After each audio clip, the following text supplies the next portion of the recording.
Ассаламу алейкум, хурматтуу мекендештер, хурматтуу кыргызстандар, карабаңыздар. Буйруса биз Баткен жергесинен, Ош Чоңала жергесинен Рамазан орозого карата ифтарлыктарыбызды өткөрүп, кайрымдуулук иш-чарабызды жыйынтыктап, бүгүн биз Буйруса Жалал Абад жергесиндебиз, албетте. Жалал Абад жергесинде ушул Жалал Абадтагы аттуу баштуу аксакалдарды, кааракелерди, дамлаларды жана бул жердеги ушул иш кызматкерлерди жалпысын буйруса бүгүн чакырып, ушул эл журтубуздун, аталардын керемет дуасын алайлы деп ушундай бир ниетте даярдык болуп, азыр аз гана убакыт калды, күтүп атабыз. Мына ушундай бүгүн буйруса Жалал Абадтагы иш-чараларыбыз аяктагандан кийин, мындан соң буйруса ошол эле Чүй, Нарын, Ысык көл, Талас өрөөндөрүнө ушул орозо бүткөнгө чейин жетишкенче аракет кылабыз буйруса. Эң негизгиси бизде ушул Москвада эмгектенген өзүбүздүн инилерибиз бар. Alma Media деген магазинде дүкөн Кыргызстандын продукциясын ошол жака жеткирип, элге кызмат кылып аткан, мекендештерге, мигранттарга кызмат кылып аткан бир туугандарыбыз бар. Ошол магазинде жетектеген инилерибиз, Жалал Абадтыктар, мына ошол инилерибиздин дагы мына ошол иш-чараларга чоңдогон салымдары бар. Мына ошолордун дагы Алла разы болсун. Андан сырткары бир топ мекендештерибиз колунан келишинче салымын кошуп атышат иш-чараларга. Мына бардыгынан Алла разы болсун. Бирок бүгүнкү иш-чара, негизги бүгүнкү иш-чара ошол мен азыр айтып өткөн Alma Media иштеткен инилерибиз, бир тууган инилерибиз жана үй бүлөлүк өткөрө турган ифтарлыкты дагы кошо чогултуп, ушул жерге жалпы тууган урук, жалпы эли журт, жалпы аксакалдар жана казыят, Жалал Абад областынын казысын негизи эле ушул аксакалдарды чакырып дубасын алалы деген ушул жакшы аракет. Албетте Рамазан орозо айы бүткөнчө жакшылыкта көп-көп жарышыңыздар. Ороз айында көп иштерге себепкер болуп калыңыздар. Баарыңыздардын кармаган орозоңуздар кабыл болсун.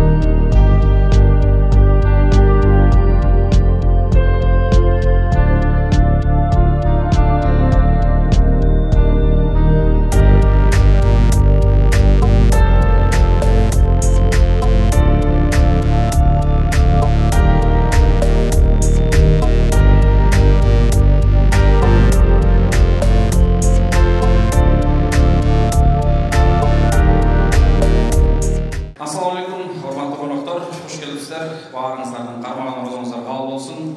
Рамазан айыңыздар кут болсун. Аллах Таалага чексиз мактоолор жана шүгүрлөр болсун.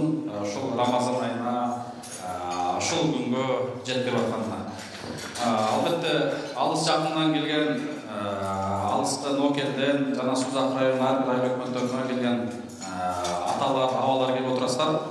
Эң негизгиси бүгүнкү иш-чаранын максаты ошо сиздердин дуаңыздарды алып калуу жана биздин устатыбыз, кеңешибиз, Жалал Абад областынын казысы Нематулла Желбеков бүгүн узак сапарга чыгып аттылы, умра сапарына чыгып аттылы.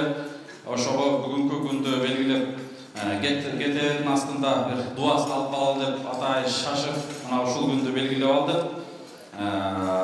Устаз Айшта буйруса ушул негизи Рамазан айын башталгандан тартып региондорду кыдырып, Баткенден баштап Ош, Чоңалай, ушул ифтарлык Рамазан айына карата орозо баштыкчаларын таркатып элдин дуасын алып келатабыз. Мына ушул иш-чараларга себепкер болгон биздин алысты жерде эмгектенип жүргөн, мигрант болуп жүргөн мекендештерибиз бар, бир туугандарыбыз бар. Мына ошолордун катарында Москвада эмгектенген инилерибиз бар. Кыргызстандын продукциясын алып барып, ал жакта мекендештерибизге кызмат кылган Alma Media деген магазин бар. Жана ушул жалпы ушул колдоп аткан эл жакшыларына, жана биздин бүгүнкү иш-чарабызга катышкандарга бир жакшы сөзүңүздү, дуаңызды берсеңиз. Рахмат улум. Бисмиллахир-рахманир-рахим. Алхамдулилlah. Вассалату вассаламу аля расулиллах. Амма баъд. Ассаламу алейкум ва рахматуллахи ва баракатуху. Урматтуу оразадарлар, аталар, апалар, эже карындаш, ага, инилер. Бүгүн өтө бир өзгөчө күн, кубанычтуу күндөрдүн эң кубанычтуу убактысы. Себеби мына ифтардыкта отурабыз. Allah Taala Bakara surasında ушундай дейт. Estağfirullah.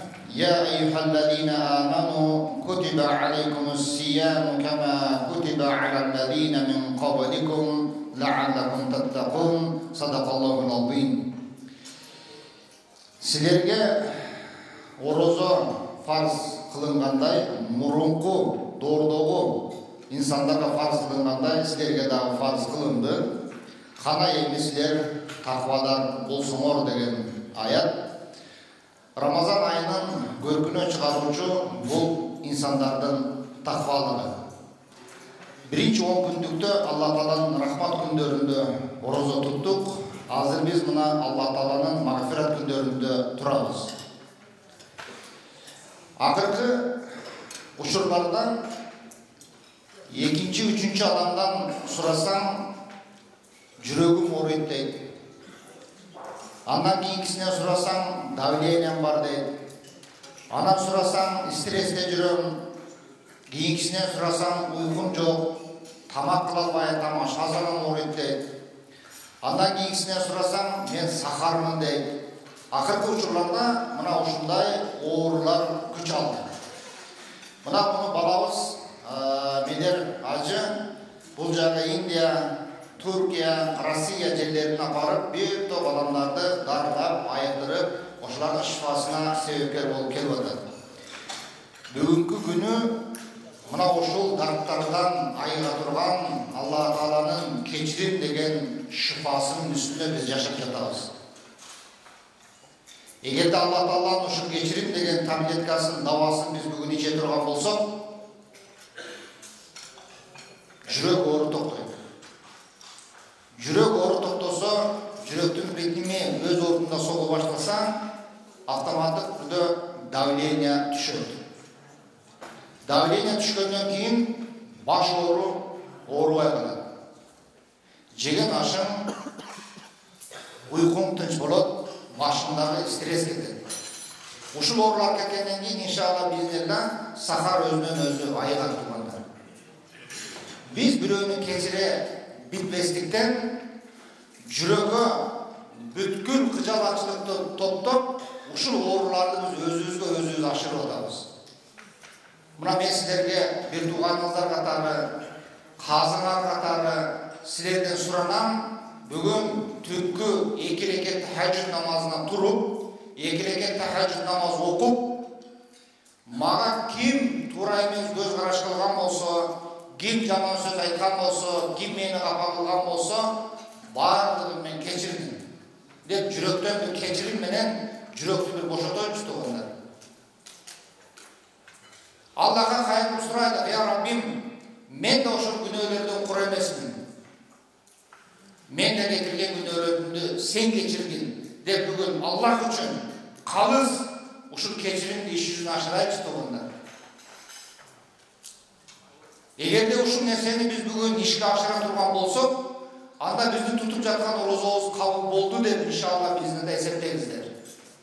Пайгамбар Мухаммад саллаллаху алейхи ва саллям оозуңду жемек ичмектен тыйган менен, тилиңди гыйбаттан, кулагыңды ушак уккандан, бутуңду туура эмес жолго баскандан тыйбасаң, анда эртеден кеч ачка жүрдүң деген гана амал дептерине сөз жазылат. Урматтуу туугандар, бүгүн биздин Кыргызстанга бейиштин төрүндөй кылып Алла Таалам баардык неаматты берип койгон. Чоң иштер турат, өтө чоң иштер турат, глобалдык иштер турат. Мына аны менен Медер уулубуз заниматься этип атат, жалгыз өзү. Азыр бул Медердин кылган ишин тизмектеп айтып өтө турган болсок, аягына чыга албайбыз. Чоң инсандар кыла албаган, биз кыла албаган ишти мына ушул чыганакта болгон уулубуз кылып атат. Мен сиздерден суранарым, майда иш менен машгул болбостон бираз жогору көтөрөлүчү. Кээде самолет учпай кала чалып аттан. Неге самолет учпады десе, күмүркөк дейт. Туура, бул жер бетинде күмүркөк болуп турат. Бирок самолет эгерде көтөрүлө турган болсо, бираз көтөрүлгөндөн кийин булуттун үстү ачык. Биз ошол тумандын ичинде жүрө бербестен туугандар, бүгүн Аллахтын улук күнүндө кечиримдүү болуп, дал ошондой булуттун үстүнө чыгайлык дагы көздүн нуру жетпеген мейкиндиктеги бул дүйнөдөгү рахат, бактылуулукта жашайлык. Ахиретибиз абад болсун. Баарыңыздардын туткан орозоңуздарды Аллахым кабыл кылсын. Мен дагы эгерде сиздерге туура эмес сөз айткан болсом, эгерде бирөөңүздөр учурунда чакырып бара албай калган болсом, эгерде сиздердин ушул деңгээлиңиздерде иш алып бара албай турган болсок, Аллах үчүн мына мен сиздерден кечирим сурайм. Азыр биз мына бир нече инсандар менен сапарга чыгып жаттык эле. Мен сиздерден жана Медер уулундан уруксат сурайм. Самолеттун билети колунда, бирок самолет күтпөй деген. Ошого Кудай кааласа сиздер бемарал баамды улантыңыздар. Биз дагы сапарыбызды улансак. Амин. Бисмиллахиррахманиррахим. Күнөөдөрдөн, билип билбей кетирген кемчиликтерден, дозок отуна калкан кылып, Рамазан айын бизге фарз кылып берген Аллахыма шүкүр. Рамазан айынын фазилаттарын, рахматын, магфиратын жана дозок отунан тоскон учурларын, ошондой эле Ар-Райян эшигинен киришибизге себепкер болгон Рамазандын сырларын, Кадыр кеченин урматын, Эртикафтын, Витир важиптин, ошондой эле фидиялардын ажыр соокторун бизге ачыктап берген Пайгамбарыбыз Мухаммад саллаллаху алейхи ва салламга саламдар, дүртубалар болгон болсун.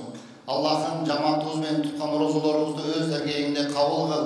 Бүгүн орозодарларга авто соргон салып, ифтарды кылып жаткан уулум, Медердин кылып жаткан жакшылыктарын Аллахым эселеп салмактуу кылып, амал дептерлерине жазылышын насип эт. Я Раббим, ушу Медер уулумдун бейиш эшиги болгон Муса досумдун аяшымдын өмүрлөрүн узун кыл. Аллахым, кылып жаткан жакшы амалдардын негизинде ушул Медерди кадырлап барктап алган Салиха, үйүнө кут болуп, үйүнөн ажары болуп отурган келинди Аллахым өзүң насип эткениң.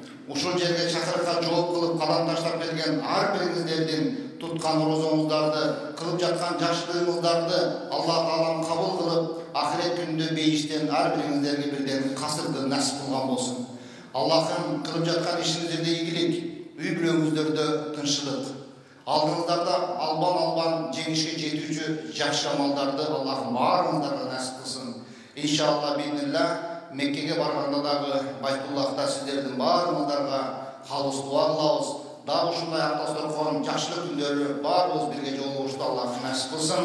Аллахумма салли аля саййидина ва набийина ва маулана Мухаммад ва аля алихи ва асхабихи ажмаин. Аллахым, аламга тынччылык бер. Алам катарында Кыргызстан мамлекетибизге тынччылык бер. Кыргызстан мамлекетинде жашап жаткан ар бир үйгө өзүңдүн рахмат нурларыңды жагызгын. Я Раббим, жалпы мамлекетибизди башкарып турган президентибизге, анын колуна кол, бутуна бут болуп турган өзүбүздүн элден чыккан эр-азамат генералыбызга жана ошол президенттиктен айыл өкмөткө чейинки кызмат кылып жаткан азамат уулдарыбызга, эжелерге, кыздарга, ошолордун баардыгына акыйкаттык менен, калыстык менен Аллах жолунда дин исламга, мамлекетке түздөн түз кызмат кылышты баарына насип кылган болсун. Баарыңыздардын ниетиңиздерди Аллахым кабыл кылсын. Аллаху акбар.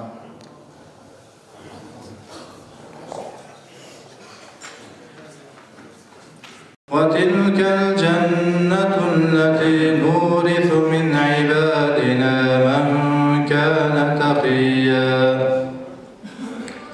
وما نتنزل إلا بأمر ربك نسيا سبحان ربك رب العزة عما يصفون ифтарға, ихсанға, оз ачарға келген апалар, аталар, мұсылман бір туғандар, Аллах Таала тұтқан оразаңыздарды қабыл қылсын. Ушул ихсанды, ифтарды буюштырып аткан, сиз менен бизге даам тартуулап аткан медер тақсырыңыздан Алла Таалам разы болсын. Алла Таалам кылган ихсандарын Кудайым кабыл кылсын иншалла. Мына ушул бүгүнкү ихсан буюштырып аткан Москвадагы жерлештерибиз Алла Таалам ушул медер тақсырыңыз менен чогуу өткөрүп атат. Алла Таалам алардын өмүрлөрүнө, рызкыларына Кудайым береке берсин. Ата-энелеринин өмүрлөрүнүн узун денсаулыктарына чың кылып, Кудай Таалам ушул ата-энелеринин дуасын алган ыймандуу, ыхластуу инсандардан Алла Таала насип этсин. Алла Таалам асман жерден келе турган бала апаттардан Кудайым сактасын. Кудайым бу дүйнө ахирет бактылуу инсандардан башка насип эткен болсун. Жараткан Алла Таалам окулунган кереметтүү аятыңдан хасыр болгон соолуктуу пайгамбарыбыз Мухаммед Мустафа саллаллаху алейхи ва салламга, ага чейинки пайгамбарларга, алардын сүйүктүү мүлөсүнө, кутман сахабаларына, жана өткөн жамийки калиме көймөмүн мусулман алым карыларга, шолардын катарында ушул жерде омин деп балакан жай отургандарыбыздан үмүт эткен, өтүп кеткен авлад аждат, мархум жана мархумаларыбыздын рухтарына өзгөчө мына ушу бүгүнкү ифтарды уюштуруп аткан, ооз ачар кылып берип аткан, даам таттырып аткан ушу медер тақсырыбыздын Алла Таалам өткөн ата-бабаларынын жакын рух туугандарынын рухтарына калыс багыштадык. Алардын инсандык кылып билбей кетирген ката кемчиликтерин Кудайым кечирсин. Алла Таалам кыяматта тозок отуна сактап бейишинен насип эткен болсун. Кудай Таалам калгандарыбызга, тирүүлөрүбүзгө, жүрөгүбүзгө ыйманыбызды бекем кыл. Өзүңдүн өкүмүндө турган тыйларыңан сактанган салих бенделердин катарында кылышка насип эт, я Раббал аламин. Элибизге, динибизге, мамлекетибизге тынччылык, аманчылык, кадыржандык бергер, я Раббал аламин. Ар бирибиздин туткан оразаларыбызды кабыл кыл. Рамазан айын баарыбызга берекелүү кыл. Кийинки Рамазан айында дагы чогуу баарыбыз ушу Рамазан айында ораза тутуштук. Алла Таалам өзүң насип эт. Алла Таала мына ушул медер тақсырыбыз көптөгөн бир туугандарыбызга жүзүнө жылмаюу тартуулап, ошолорго мына канчалаган жакшылыктарга себепчи болуп жүрөт. Кудай Таалам ишиңизди мындан дагы ийгиликтүү кылсын. Алла Таалам өмүрүңүзгө, рызкыңызга Кудайым береке берген болсун. وآخر دعوانا الحمد لله رب العالمين. اللهم ارحمنا بالقرآن واجعله لنا إماما ونورا وهدى ورحمة. اللهم ذكرنا منه ما نسينا وعلمنا منه ما جهلنا وارزقنا تلاوته آناء الليل وأطراف النهار واجعله لنا حجة يا رب العالمين برحمتك يا أرحم الراحمين.